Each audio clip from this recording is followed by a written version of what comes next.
enfants. Vous avez 2 enfants. Et vous vous dites que vous êtes célibataire. Est-ce que c'est sérieux?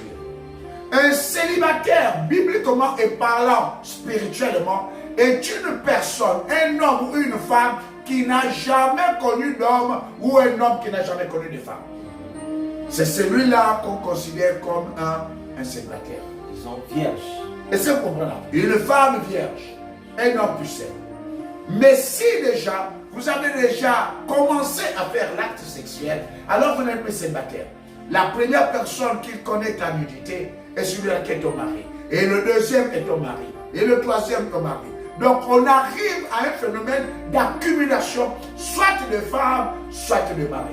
Et dans la vie de ces personnes que vous avez connues, ou que nous avons connues lorsque nous étions dans le monde, sont chargées par des esprits de réclamation, par des esprits de consécration, par les esprits autres, parce que la sexualité, elle est avant tout spirituelle. Est-ce que vous comprenez ça? Oui. Alors, lorsque vous avez commencé à faire cela, vous vous retrouvez, vous n'avez personne dans votre vie, mais vous n'êtes pas célibataire, vous êtes marié. Donc il y a les vrais célibataires et les faux célibataires.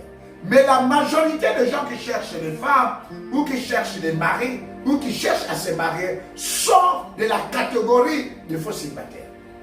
Maintenant, il est à savoir, la vie que tu as menée, les gens que tu as rencontrés, qui ont été chargés, soit négativement, soit positivement, ont été chargés avec les esprits de réclamation, avec certain nombre de choses. Vous vous êtes accouplés, vous avez fait échange des esprits. Si tu ne te donnes pas à Dieu, la Bible déclare, lorsque nous venons dans le Seigneur, nous devenons une nouvelle créature. Les choses anciennes sont passées et toute chose est devenue nouvelle. Oui, exactement. Lorsque nous sommes dans le monde, c'est que nous avons connu des hommes et des femmes. Lorsque nous venons vers le Seigneur, automatiquement notre ancienne vie est passée. Tout devient une nouvelle vie. Mais il y a des chrétiens, après avoir reçu Jésus comme Seigneur et Sauveur personnel, est-ce que vous comprenez ça? Et automatiquement, les premières années, elle vit dans une vie de sanctification. Mais tout à coup, elle replonge encore à la recherche des maris, à la recherche des femmes. Qui en trouve? Les sorciers, les bandits, les gens.